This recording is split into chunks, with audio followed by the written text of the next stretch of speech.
조용필이 박지숙과 이혼 이유. 박지숙 안타까운 고백. 조용필이 100억 원 기부를 결정한 이유. 살아있는 레전드 오브 전설 가수 조용필은 1950년 3월 21일에 경기도 화성에서 출생했습니다.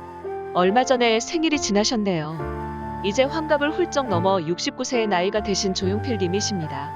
활동은 1969년부터 해서 1976년 돌아와요 부산항해로 데뷔했습니다. 하지만 데뷔 전인 1975년 유신전국에서 대마초 파동에 휘말리기는 바람에 음반 정식 발매로 데뷔는 활동 금지와 방송사 출연 금지가 풀린 1979년 창밖의 여자입니다. 정식 데뷔 전에 미팔군 무대에서 활동한 것으로 알려져 있죠.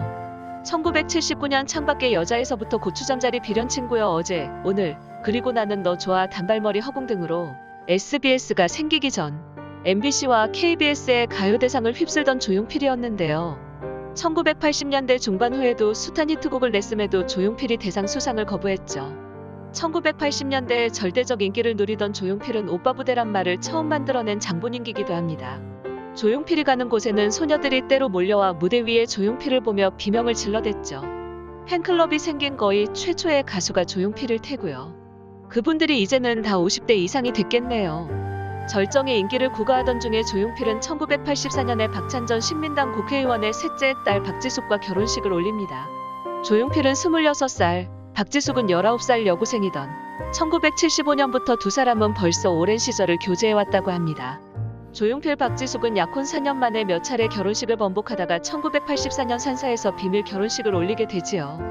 그러나 두 사람의 결혼 생활은 순탄하지 못했습니다. 조용필이 워낙 바쁜 활동을 했고 아내에게 제대로 신경 쓰지 못했지요.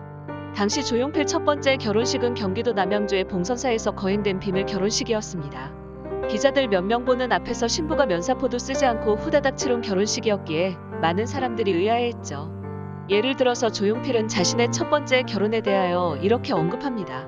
조용필, 나는 그게 결혼식인 줄도 모르고 갔었다. 비밀 결혼식이라면 굳이 기자들을 초대할 필요가 없고 또한 비밀 결혼식이 아닌 일반 결혼식이라면 많은 사람들의 축복 속에서 진행되어야 하는 것이 결혼식이니까요. 조용필, 첫 번째 아내 박지숙과의 결혼의 실체는 나중에 내 회고록에 써야 할 내용이다. 그 결혼식을 거부하지 못한 이유는 그때는 매스컴이 너무나 무서웠기 때문이다. 결혼 생활이 불행하다고 생각했던 박지숙은 1986년 3월 자살 미수 사건이 발생합니다. 약을 마시고 자살하려다 미수에 그쳤지요. 기사에 따르면 박 씨는 지난 24일 밤 서울 용산구 동부이촌동 강변도로에서 승용차에 쓰러져 신음 중인 것을 지나가던 택시 운전사가 발견. 병원으로 옮겨 일단 목숨은 건졌다. 결국 두 사람은 1988년 이혼을 하게 됩니다. 조용필 이혼 이후 이혼 사유에 대해서 박지숙은 잦은 해외 공연 등의 가수 활동으로 집을 비우는 날이 많았고 성격 차이로 자주 다퉈 더 이상 정상적인 결혼 생활을 영위할 수가 없어 이혼키로 했다. 1980년대 말 무렵부터 조용필은 음반 활동과 콘서트는 꾸준히 내고 열었지만 방송에서는 아주 뜸한 존재가 됐죠. 이 시기에 킬리만자로의 표범 고독한 러너 그 겨울의 찻집바람의 노래 큐 슬픔 베아트리체 기다리는 아픔 등 명곡을 쏟아냈습니다.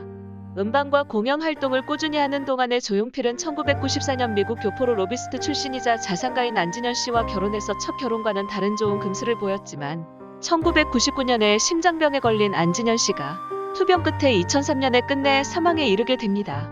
조용필은 빈소에 상주 노릇을 하며 오열하는 모습을 보여 안타까움을 샀고 안진현 씨에게 상속받은 재산 전액을 심장병 환자들에게 기부했습니다. 지금까지도 자신의 수익 중 일부를 심장병 환자들을 위해 기부한다고 합니다.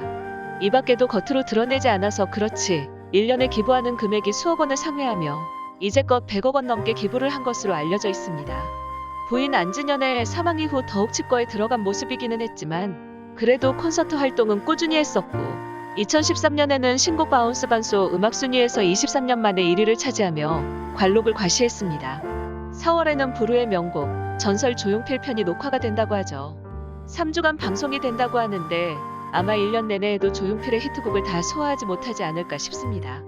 대배우 안성기가 중학교 동창 사이로 사교 활동을 별로 하지 않는 조용필과 매우 친한 사이라죠. 서로 집까지 오가는 드문 친구 가운데 한 명이랍니다. 또 콘서트 소식을 알려드리자면 올해 데뷔 50주년 공연으로 5월 12일 잠실종합운동장 주경기장 콘서트를 시작으로 대구와 광주 등지에서 콘서트를 엽니다. 정말 가고 싶네요. 조용필은 자신의 밴드인 위대한 탄생, 김광민, 유재하, 김종진, 전태관 등 레전드들이 거쳐간 위대한 탄생과 더불어 13년 만에 북한 땅을 밟았습니다. 레전드의 모습을 유감없이 보여주고 오셨으면 하는 바람입니다.